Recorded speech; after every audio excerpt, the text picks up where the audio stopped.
Hi friends, Raf talk പോഡ്കാസ്റ്റിൻ്റെ comment of the day video സീരീസിൻ്റെ പുതിയൊരു എപ്പിസോഡിലേക്ക് എവർക്കും സ്വാഗതം. നമ്മൾ വേൾഡ് കപ്പ് പ്രമാണിച്ച് നമ്മുടെ പഴയ comment of the day video series പുനരാരംഭിച്ചതാണല്ലോ. പല സുഹൃത്തുക്കളുടെയും വളരെ നല്ല രൂപത്തിലുള്ള സപ്പോർട്ട് കിട്ടുന്നു എന്നുള്ളതിൽ സന്തോഷം. ഇപ്പോൾ ഈ എപ്പിസോഡിൽ നമ്മളൊരു 6 കമൻറ്റുകൾക്കാണ് മറുപടി പറയുന്നത്. അപ്പോൾ നിങ്ങൾ റാഫ് ടോക്സിൻ്റെ വ്യത്യസ്ത പ്ലാറ്റ്ഫോമുകളിൽ കമൻ്റ് ഇടുക, നമുക്കത് പരിഗണിക്കാം. അതിൽ നിന്ന് തിരഞ്ഞെടുക്കുന്ന ഒരു മാക്സിമം 10 കമൻറ്റുകളാണ് നമ്മൾ റിയാക്ട് ചെയ്യാൻ വേണ്ടി ഉദ്ദേശിക്കുന്നത്. ഇന്നിപ്പം ഫുട്ബോളുമായി ബന്ധപ്പെട്ട് കുറസാവോ വേൾഡ് കപ്പ് കളിച്ചു. വളരെ ചെറിയ ഒരു ടീമാണല്ലോ, ചെറിയ രാജ്യമാണല്ലോ. അപ്പോൾ അതിനെക്കുറിച്ച് നമ്മൾ വീഡിയോ ചെയ്തതിൽ ഫേസ്ബുക്കിൽ അരുൺ TVM എന്ന് പറയുന്ന സുഹൃത്തിന് ഒരു കമൻ്റ് ഉണ്ട്. ഇന്ത്യയിൽ ഈ മിനിറ്റിന് പരസ്യം കാണിക്കാൻ പറ്റുന്ന ക്രിക്കറ്റ് ഉള്ളിടത്തോളം കാലം ഇന്ത്യ ഇനി എന്തായാലും വേൾഡ് കപ്പ് കളിക്കൂല. അതായത് അദ്ദേഹത്തിൻ്റെ ഒരു അഭിപ്രായത്തിൽ ഇവിടെ ക്രിക്കറ്റ് ഉള്ളത് കൊണ്ടാണ് ഫുട്ബോൾ വളരാത്തത്. മിനിറ്റിന് പരസ്യം കാണിക്കുന്ന ക്രിക്കറ്റ് ഉള്ളത് കൊണ്ട് ഇന്ത്യയിൽ ഫുട്ബോൾ വളരുന്നില്ല എന്നുള്ളതാണ് അദ്ദേഹത്തിൻ്റെ ഒരു ആവലാതി. അപ്പോൾ ഇതിൽ ചെറിയ ചില ചോദ്യങ്ങൾ തിരിച്ചു ചോദിക്കട്ടെ. വേൾഡ് കപ്പ് കളിക്കാൻ ഇംഗ്ലണ്ട് ഉണ്ടല്ലോ, ഇംഗ്ലണ്ടിൽ ക്രിക്കറ്റ് ഉണ്ട്. അവിടെ ഇതേപോലെ തന്നെ ക്രിക്കറ്റ് ഉണ്ട്, നല്ല രൂപത്തിൽ ഇംഗ്ലണ്ടിൻ്റെ ടീമുണ്ട്, എല്ലായിടത്തും അവർ കോമ്പീറ്റ് ചെയ്യുന്നു. എന്നാൽ ഫുട്ബോളിലോ ഈ വേൾഡ് കപ്പിലെ കണ്ടൻറ്റേഴ്സായിട്ട് അല്ലെങ്കിൽ വേൾഡ് കപ്പിലെ ഫേവററ്റുകളുടെ ലിസ്റ്റിൽ എല്ലാവരും ഉൾപ്പെടുത്തുന്ന ടീമല്ലേ ഇംഗ്ലണ്ടിൻ്റേത്. അപ്പോൾ ക്രിക്കറ്റല്ല പ്രശ്നം. ഓസ്ട്രേലിയ ക്രിക്കറ്റിൽ മഹാശക്തികളാണല്ലോ, മൈറ്റി ഓസീസ് എന്നൊക്കെയാണ് വിളിപ്പേരുള്ളത്. എന്നിട്ടോ അവരുടെ ഫുട്ബോൾ ടീം എന്താ മോശമാണോ? അപ്പോൾ നമ്മൾ കണ്ടല്ലോ കഴിഞ്ഞ കളിയിൽ അവർ മികച്ച രൂപത്തിലുള്ള പെർഫോമൻസ് നടത്തുകയും വിജയിച്ച് കയറുകയും ചെയ്തു. ഫുട്ബോളിൽ കഴിഞ്ഞ വേൾഡ് കപ്പിൽ അവർ നന്നായിട്ട് കളിച്ചിട്ടുണ്ടായിരുന്നു. ഇത്തവണയും അവർ നന്നായിട്ട് കോമ്പീറ്റ് ചെയ്യും, മുന്നോട്ട് പോകുമെന്നുള്ള സൂചന ആദ്യ കളിയിൽ തന്നെ തന്നു കഴിഞ്ഞു. ഇപ്പോൾ സൗത്ത് ആഫ്രിക്കയുടെ ടീം വേൾഡ് കപ്പ് കളിക്കുന്നുണ്ട്. അത്ര നല്ല ടീമല്ല ശരി, എങ്കിലും അവർ വേൾഡ് കപ്പ് കളിക്കുന്നുണ്ടല്ലോ. അപ്പോൾ അങ്ങനെ നോക്കുകയാണെങ്കിൽ ഇപ്പോൾ പിന്നെ ചെറിയ ടീമുകൾ വേറെ കുറേ ഉണ്ട്. ഇപ്പോൾ സ്കോട്ട്ലൻഡ് കളിക്കുന്നുണ്ട്, നെതർലൻഡ്സ് കളിക്കുന്നുണ്ട്, ക്രിക്കറ്റൊക്കെ കളിക്കുന്നുണ്ട് എന്നൊക്കെ നമുക്ക് പറയാം. ഓക്കെ, അപ്പോൾ പ്രശ്നം ക്രിക്കറ്റല്ല എന്നർത്ഥം. ഇവിടുത്തെ ഫുട്ബോൾ സംഘാടനവും മറ്റുമൊക്കെ പ്രശ്നമാണ്. മര്യാദക്ക് ISL പോലും നമുക്ക് കഴിഞ്ഞ സീസണിൽ എങ്ങനെയാണ് നടന്നതെന്ന് നോക്കിയാൽ മതി. അപ്പോൾ അത്തരത്തിലുള്ള പ്രശ്നങ്ങളുണ്ട്, അതുകൊണ്ടുകൂടിയാണ് പിന്നോട്ട് പോകുന്നത്. അല്ലാതെ എല്ലാ പഴിയും കൂടി നമ്മൾ ക്രിക്കറ്റിൻ്റെ തലയിൽ കൊണ്ട് ചാരുന്നതിൽ അർത്ഥമില്ല എന്നാണ് എൻ്റെ അഭിപ്രായം. നിങ്ങൾക്ക് വ്യത്യസ്ത അഭിപ്രായങ്ങൾ ഉണ്ടാവും, അത് കമൻറ്റ് ബോക്സ് രേഖപ്പെടുത്തി നമുക്ക് ചർച്ച ചെയ്യാം. അടുത്തൊരു കമൻറ്റ്, റാഫിക, നമുക്ക് കമൻറ്റ് ഓഫ് ദി ഡേയിൽ ഇടം പിടിക്കാൻ പറ്റുമെന്ന് തോന്നുന്നില്ല. കാരണം ഇതുപോലത്തെ കമൻറ്റ്സ് ഒന്നും ഇടലില്ല. ബട്ട് നിങ്ങളെ Raf talk main and podcast ചാനലിലെ ഒരു വീഡിയോ പോലും മിസ്സാക്കൽ ഇല്ല, വീഡിയോയുടെ ഒരു സെക്കൻഡ് പോലും മിസ്സാക്കില്ല. ലവ് ഫ്രം കൂർഗ് എന്നാണ് ജാബിർ ഇബ്രാഹിം എന്ന് പറഞ്ഞ സുഹൃത്തിൻ്റെ കമൻറ്റ്. അപ്പോൾ അദ്ദേഹത്തിൻ്റെ കമൻറ്റ് തന്നെ ഒന്ന് കമൻറ്റ് ഓഫ് ദി ഡേയിൽ എടുക്കാമെന്ന് ഞാൻ വിചാരിച്ചു. കമൻറ്റ് ഓഫ് ദി ഡേയിൽ ഇടം പിടിക്കാൻ പറ്റില്ല, അങ്ങനത്തെ കമൻറ്റുകൾ അദ്ദേഹം ഇടുന്നില്ല എന്നാണ് അദ്ദേഹം പറയുന്നത്. എന്തായാലും വലിയ സന്തോഷം കൂർഗിൽ നിന്നുള്ള സുഹൃത്തിന്. എല്ലാവിധ ഭാവുകങ്ങളും നേരുകയാണ് അദ്ദേഹത്തിൻ്റെ കാര്യങ്ങളിലൊക്കെ. നമ്മൾ കൂർഗ് വിസിറ്റ് ചെയ്യണമെന്ന് ആഗ്രഹിക്കുന്നുണ്ട്. അപ്പം കോണ്ടാക്ട് ചെയ്യാൻ പറ്റും എന്ന് വിചാരിക്കുന്നു. പറ്റിയാൽ നമുക്ക് കാണാം. ഏതായാലും ഔട്ട് ഓഫ് കേരളയിൽ നിന്നുള്ള ഈ സുഹൃത്തിൻ്റെ സ്നേഹത്തിന് നന്ദി. ഒറ്റ വീഡിയോകളും മിസ്സാക്കാറില്ല എന്ന് പറഞ്ഞതിനും സന്തോഷം. നിങ്ങളുടെയൊക്കെ സപ്പോർട്ടാണ് റാഫ് ടോക്സിനെ ഇങ്ങനെ മുന്നോട്ട് കൊണ്ടുപോകുന്നത്. ഏതായാലും ഈ കമൻറ്റ് ഓഫ് ദി ഡേ കൊണ്ട് നമ്മൾ മെയിനായിട്ട് ഉദ്ദേശിക്കുന്നത് ഈ വേൾഡ് കപ്പ് സമയത്ത് നമ്മൾ തമ്മിലുള്ള ഇൻട്രാക്ഷൻ വർദ്ധിപ്പിക്കുക എന്നുള്ളതാണ്. അല്ലെങ്കിലും റാഫ് ടോക്ക് പോഡ്കാസ്റ്റിൻ്റെ കമ്മ്യൂണിറ്റി ടാബ് ഓപ്പൺ ആണല്ലോ, അതിൽ നിങ്ങൾക്ക് എല്ലാവർക്കും പോസ്റ്റ് ഇടുകയും ചെയ്യാം.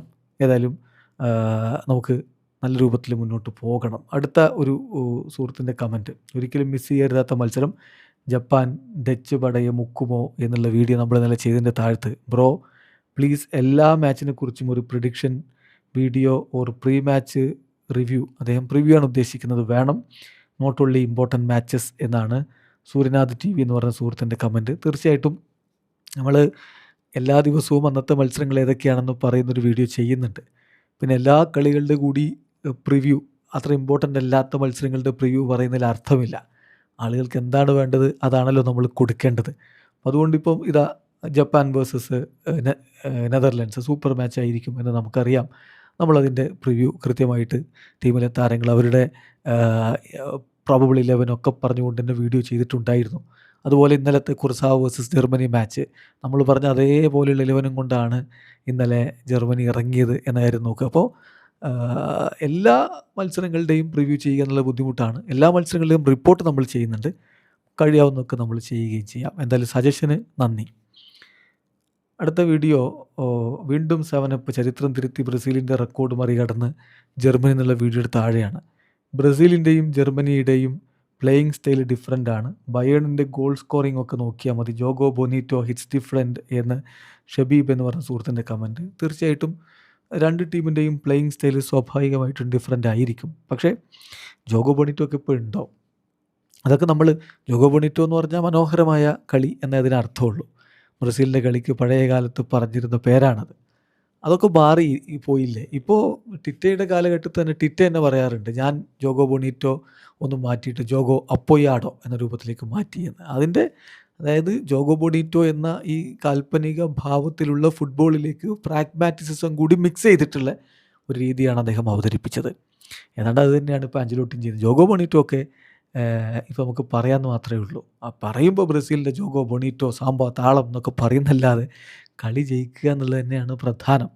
ഇപ്പോൾ യൂറോപ്പിൻ്റെ ക്ലിനിക്കൽ ഫുട്ബോളിനോട് കുറേയൊക്കെ ടീമുകൾ താതാത്മ്യം പ്രാപിച്ചു കഴിഞ്ഞു.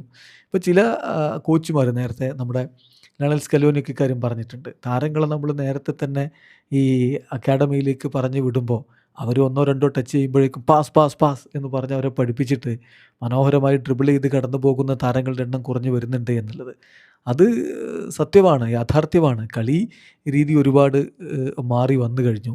ഇപ്പോൾ കളിക്കളത്തിൽ ഇങ്ങനെ മനോഹരമായ ഫുട്ബോൾ തട്ടിയിട്ട് ആരാധകരെ ആനന്ദിപ്പിച്ചിട്ട് ജയിക്കാതെ കയറി പോയിട്ട് കാര്യമില്ലല്ലോ. അപ്പോൾ അതുകൊണ്ട് തന്നെ എല്ലാവരും വിജയത്തിന് പ്രാധാന്യം കൊടുത്തു. നിലവിലിപ്പോൾ ബ്രസീലിൻ്റെ ഫുട്ബോൾ ആ പറയുന്ന ജോഗോ ബൊനീറ്റോ ഒന്നുമല്ല. അപ്പോൾ അതിൻ്റെ ഒരു വ്യത്യാസമുണ്ട്. സോ അതാണ് എൻ്റെ അഭിപ്രായം. ഷബീബിൻ്റെ അഭിപ്രായം വ്യത്യസ്തമാണെന്ന് മാത്രം. നമ്മുടെ അഭിപ്രായങ്ങൾ പരസ്പരം പങ്കുവെക്കലാണല്ലോ ഇത്തരം സന്ദർഭങ്ങളിൽ നമ്മൾ ഇങ്ങനെയുള്ള വീഡിയോകൾ കൊണ്ട് ഉദ്ദേശിക്കുന്നത്. അടുത്ത ഒരു കമൻറ്റ്, ഒടുവിൽ ഓറഞ്ച് പൂക്കൾ തല്ലിക്കൊഴിച്ച് ജപ്പാൻ, നെതർലൻഡ്സ് വേഴ്സസ് ജപ്പാൻ മത്സരത്തിൻ്റെ മാച്ച് റിപ്പോർട്ടിൻ്റെ താഴെ വന്ന കമൻറ്റാണ്. തെയ്യക്കാരൻ എന്നുള്ള ഒരു അക്കൗണ്ടിൽ നിന്ന് വന്നതാണ്. ജപ്പാൻ ഒരു വിസ്മയം തന്നെയാണ്. ഹൈറ്റ്, ഫിസിക്കൽ അഡ്വാൻറ്റേജ് ഉണ്ടായ ഡച്ച് പടയെ ഹെഡർ കൂടെ സമനില പിടിക്കണമെങ്കിൽ അവർ ചില്ലറക്കാരല്ല. മിത്തോമ കൂടെ ഉണ്ടായിരുന്നെങ്കിൽ ജപ്പാൻ ജയിച്ചേനെ. ഏഷ്യയിൽ നിന്ന് ഇത്തവണയുള്ള ഏറ്റവും മികച്ച ടീം ജപ്പാനാണ് എന്ന് നമ്മൾ നേരത്തെ വീഡിയോ ചെയ്തിട്ടുണ്ടായിരുന്നു. വേൾഡ് കപ്പിന് തൊട്ട് മുമ്പ് തന്നെ ഓരോ ടീമിനെയും പറഞ്ഞുകൊണ്ട് നമ്മൾ വീഡിയോ ചെയ്യുമ്പോൾ ജപ്പാൻ്റെ ഒരു പ്രാധാന്യം നമ്മൾ എപ്പോഴും എടുത്ത് പറയാറുണ്ടായിരുന്നു. ഇദ്ദേഹം പറഞ്ഞ പോലെ മിത്തോമ കൂടി ഉണ്ടായിരുന്നെങ്കിൽ എന്ന് നമ്മൾ ചിന്തിച്ചു പോയിട്ടുണ്ട്. ഇതിപ്പോൾ ഇന്നലത്തെ കളിയൊക്കെ കാണും. മിത്തോമ മാത്രമല്ല, മിനാമിനോ ഇല്ല, വറ്റാറു എൻഡോ അവരുടെ ക്യാപ്റ്റൻ ഇല്ല. അങ്ങനെ സുപ്രധാനമായ താരങ്ങളെ മിസ് ചെയ്തിട്ടാണ് അവർ ഈ കളി കളിക്കുന്നത്. അവർ പോരാടും. കാരണം അല്ലെങ്കിലും ഏഷ്യൻ ടീമുകളൊക്കെ കൂടുതൽ മികവിലേക്ക് വരുന്നൊരു കാഴ്ച നമ്മളിപ്പോൾ കാണുന്നുണ്ട്. AFCയിൽ ഉള്ള ടീമുകളൊന്നും ഇതുവരെ തോറ്റിട്ടില്ല. നമ്മളത് പലവട്ടം പറഞ്ഞു കഴിഞ്ഞ കാര്യമാണല്ലോ. അതായത് സൗത്ത് കൊറിയയുടെ വിജയം, പിന്നെ ഖത്തറിൻ്റെ സമനില, AFCയിൽ തന്നെയുള്ള ഓസ്ട്രേലിയയുടെ വിജയം, ഇതാ ജപ്പാൻ്റെ സമനില. ഇപ്പോൾ AFC ടീമുകളൊക്കെ നല്ല നിലവാരത്തിലേക്ക് മാറിക്കഴിഞ്ഞിട്ടുണ്ട്.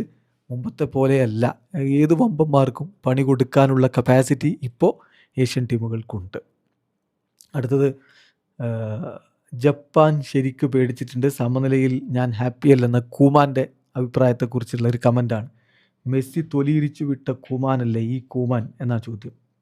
എനിക്കത് മനസ്സിലായില്ല. മെസ്സി എപ്പോഴാണ് കൂമാനെ തൊലിയിരിച്ചു വിട്ടത്, അല്ലെങ്കിൽ കൂമാനെ അവഹേളിച്ചത്? മെസ്സി അങ്ങനെ അവഹേളിക്കുന്ന ഒരാളാണെന്ന് ഞാൻ കരുതുന്നില്ല. ഇനി നിങ്ങൾ ഇങ്ങനെ പറഞ്ഞാൽ ഒരു മാസമാവും മെസ്സി ഫാൻസ് എന്ന് കരുതിയിട്ട് പറയുകയാണെങ്കിൽ നേരെ നെഗറ്റീവ് വശമാണ്. സ്വന്തം ക്ലബിലെ കോച്ചിനെ, സ്വന്തം ക്ലബിൻ്റെ ലെജൻഡായിരുന്ന ഒരാളെ മെസ്സി അവഹേളിച്ചു വിട്ടു എന്നൊക്കെ പറയുന്നത് മോശമാണ്. FC ബാഴ്സലോണയുടെ ലെജൻഡാണ് റൊണാൾഡോ കൂമാൻ. അദ്ദേഹം അന്നും നെതർലൻഡ്സിൻ്റെ കോച്ചായി നിൽക്കുമ്പോഴാണ് ബാഴ്സലോണ വിളിച്ചപ്പോൾ അദ്ദേഹം ഓടി വന്നത്. അന്നത്തെ ബാഴ്സ ബോർഡിൻ്റെ ആവശ്യങ്ങളാണ് അദ്ദേഹം നടപ്പാക്കാൻ ശ്രമിച്ചത്. അതിൻ്റെ ഭാഗമായിട്ടാണ് ലൂയിസ് സുവാരസിനെ ഒഴിവാക്കിയതിൽ അദ്ദേഹം ഇടപെട്ടത്. അങ്ങനെയാണ് സുവാരസ് ബാഴ്സയിൽ നിന്ന് പോകുന്നത്. പിന്നെ മെസ്സി അവിടം വിട്ട് പോവുകയാണ് ചെയ്തത്. കാരണം മെസ്സിയുടെ കോൺട്രാക്റ്റ് പുതുക്കാൻ പറ്റൂല എന്ന് ബാഴ്സയുടെ അന്നത്തെ ബോർഡ് പറഞ്ഞപ്പോൾ അദ്ദേഹം പോയി. കൂമാൻ അന്നും അവിടെ തുടരുകയല്ലേ ചെയ്തത്. മെസ്സി പോയതിന് ശേഷമല്ലേ കൂമാൻ അവിടുന്ന് പോയത്. അപ്പോൾ മെസ്സി തൊലിയിരിച്ചു വിട്ടു എന്നൊക്കെ പറഞ്ഞ് മെസ്സിയെ മോശമാക്കരുത്.